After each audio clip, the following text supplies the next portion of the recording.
Boys, we're back again. Another video today. Love to see it. All day, every day. I'm going to keep going. I'm going to keep getting these videos out. I'm loving doing it. Hopefully you guys are enjoying watching it.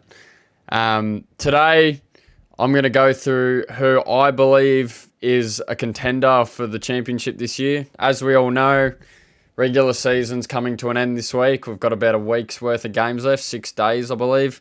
There is 1 day's break in the next week due to the March Madness final. So, 6 days left of basketball. I thought before the postseason starts and everything, I'm going to give my predictions. Today, I'm going to go through who I believe are genuine contenders for the championship this year. There's four teams that I have on my list of people who I think can actually contend for the championship. Some teams you might agree with, some teams you might not agree with. You might think that I'm missing out on some teams, but as of right now, it's all just opinion-based. You can only really give a good analysis when you see them play in the finals. As we all know, finals basketball is completely different to regular season basketball. Everything changes. Basketball IQ has to develop, have to be big in the moments that you needed most, and the pressure gets to some players. So I have 4 teams today who I really think can make a push for the championship. The first one, obviously, the Boston Celtics have been the best team in basketball all year. They're far and away the best record in the league at the moment. They've only lost 16 games on the whole year. They're 15 games ahead of the second seed, which in this case, the Milwaukee Bucks. Their core has just developed like no other. Jason and Jalen, there's been questions about them for the past few years and whether they can actually find success with one another. But this year, they've continued to show it. They've improved on their record. They're far and away the best team in the league at the moment.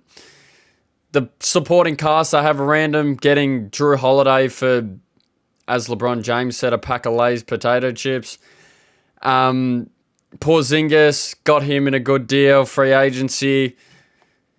Derek White's continuing to do his thing. It wouldn't surprise me if Derek White's an all-star next year. His game has just developed to a whole new level ever since he finally gave up his hairline and cut all the hair off. So he's running around with his bald hair and he's really performing. He had his first triple-double the other week, so he's continuing to perform. Getting a block a game as a guard is just crazy. Continuing just to do every little other thing that they need from him. He's just the perfect tool for whatever team. He walks into whatever team and makes an immediate impact. He steals the ball. He blocks. His 3-point shooting has increased like dramatically ever since, as of 2 years ago when he was back at the Spurs. His jump shooting has been that much better. I think he's a 35% 3-point shooter this year, which is about league average to above league average, which is crazy. He puts in every night, just consistent basis, rebounds the ball. His playmaking at the same time is really starting to come around as well, which for Jalen and Jason is huge.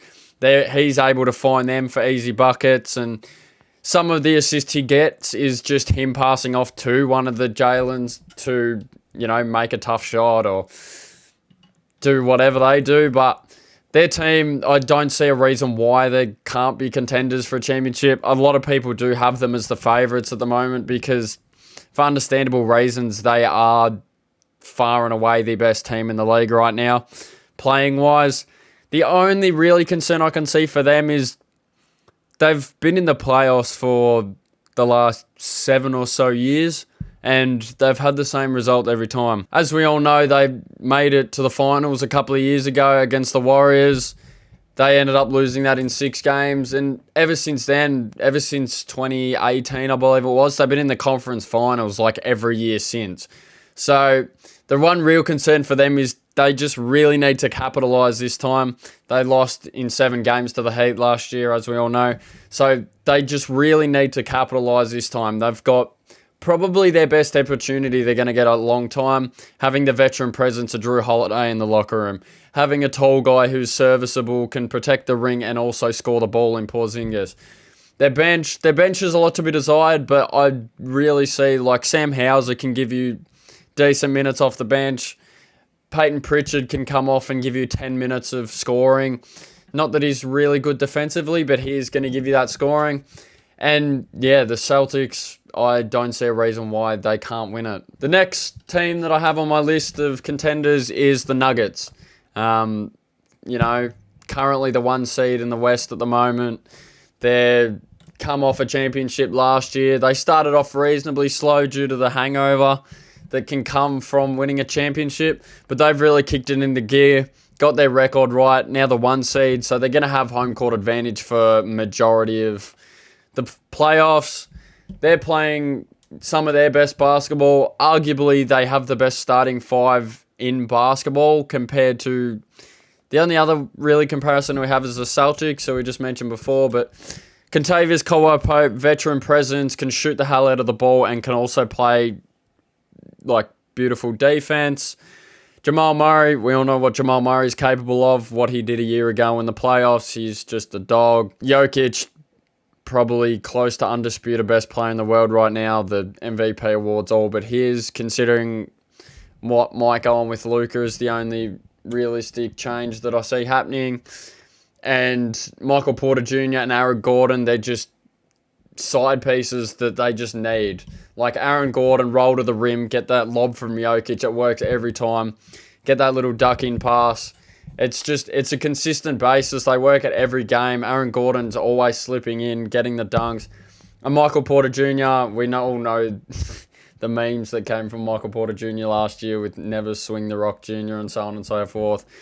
But that guy can shoot the ball like no tomorrow. So when he thinks he has a good look, I'm more than happy with him taking that look because he just shoots the ball and shoots the ball. Sometimes he has good nights, sometimes he has bad nights, but when he has a good night, he has a good night. He can drill 8 threes in the matter of 2 quarters. Their consistency throughout the year has been very up and down. They've won games and lost games, but for the most part, Jokic is doing his thing. They were there a year ago for a reason. They hadn't really made any roster changes other than maybe Bruce Brown, who was a crucial part to their team last year. But other than that, they're serious contenders. I don't really see any team beating them in a 7-game series over in the West. There has a chance of it happening, but I see them coming out of the West again more than likely. The next team I have on my list might be a bit of a controversial one. It depends really on who you ask whether they are a contender or not. I have the Thunder. I personally believe, we all know how experience works and you need experience in the playoffs and so on and so forth. But I think the Thunder are that good of a team and they're so well developed as a team that they're seriously going to make a push in the playoffs. As of recent, they've dropped a couple of seeds just because really the West is that close. They've dropped down to the 3rd seed, which means they still get home court advantage for a round or 2. But they're really, Chet Holmgren really has unlocked the offense for them. He's just that extra guy that they needed. They needed that tall body down low for Shea to be able to do his thing. He can also stretch for the floor for them, which we all know Shea loves to work in the mid-range. So that's beautiful for him. Jalen Williams, his development has been off the charts, giving consistent 24 a night ever since February, I believe. So he's really starting to put the work in. Isaiah Joe, Josh Giddey, they've just got so many names off the bench that can contribute in a good way. How they will look in the playoffs, I have no idea. But in my honest opinion, I don't think they really need that experience because we all know they're going to be a juggernaut in the next 5 years, the way their development's going and the way that they're all growing as a team. But Mark Daigneault, really good coach. He'll be able to coach them well into the playoffs. He doesn't really have much playoff experience himself, but if he is that good of a coach, he will just develop and adapt to it like I think he will. As well as some of the other players, I think Shea is built for the big moment. Shea will perform in the playoffs. We can't really say the same about the rest of them. At the end of the day, Chet Holmgren is just a rookie, and a few of their other guys have been in the league 2 and 3 years. But I honestly believe that they can make a push.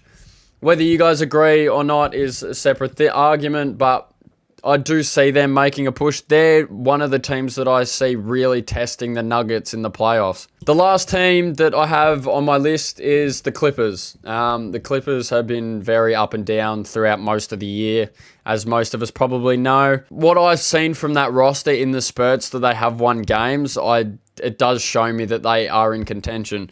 We know what Kawhi Leonard did back in 2019 with the Raptors. He was basically a one-man wrecking crew, other than, new father Fred VanVleet and Kyle Lowry, who was 36 or 37 at the time.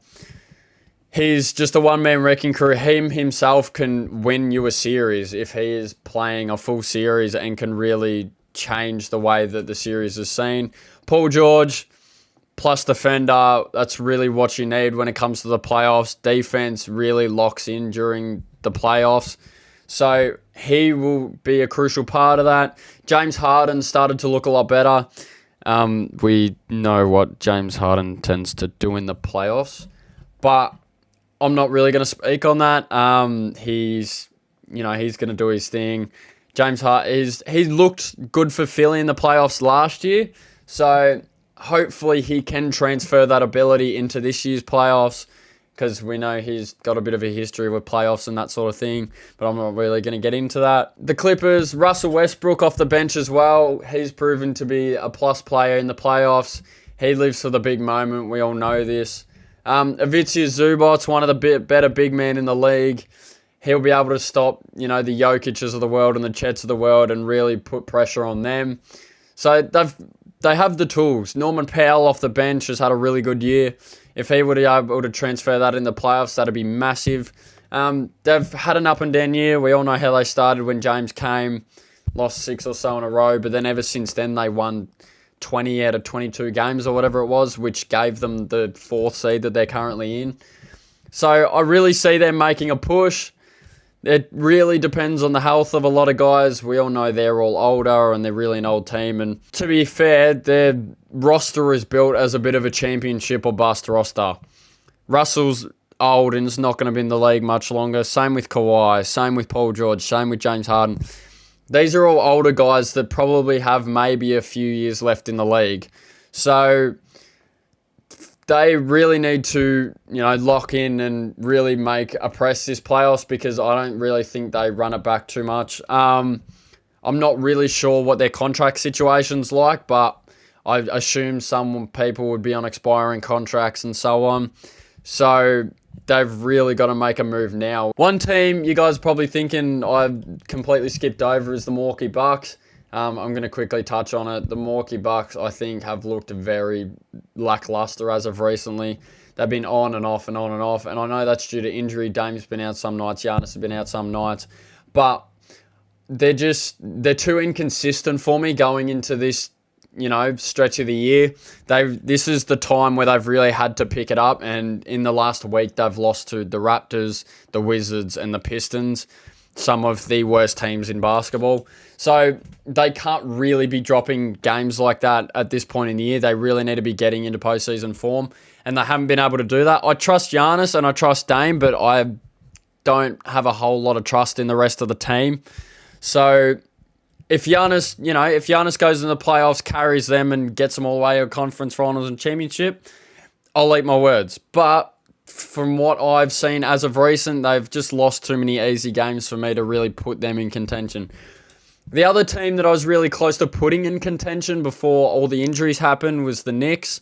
The Knicks have looked really good throughout the whole year. Jalen Brunson, I feel like he has that ability. He did it with Dallas a couple of years ago in the playoffs, carried them while Luka was out. But it's just the losses to Julius Randle. We don't know the timetable on OG Anunoby. We know Julius is out for the rest of the season. So before those injuries, I really saw them making a push. But now that they're, in their hospital beds, most of them, I don't see them making a push. But yeah, that's really it for today. That's all I really had to say. I've gone a bit over time on the video, but it is what it is. It's me voicing my opinions, getting out to you guys. So they're my 4 real contenders that I think can have a chance at the championship this year. Celtics being the best team in basketball all year. The Nuggets, champions a year ago. The Thunder, although they are young, I think they have the tools to make a push. And the Clippers, Clippers are in a championship or bust year, so if there's ever a time for them to do it, it's now. That's it. That's all I have to say today. I hope you guys enjoyed the video. If you agree with me or disagree with me, go down in the comments, drop a comment. I was aware that I had my comments turned off for the longest time, so I've been asking you guys to drop comments, and it's been completely unavailable, which is my fault. I'll fix that up now, so you boys will be able to drop a comment down below. Let me know, who you think contenders are and who you don't think contenders are, and if you agree with my choices. But there's nothing else really for me to say other than take care of yourselves, take care of each other, and most importantly, take care of yourself. And I will see you guys with another video tomorrow. Peace.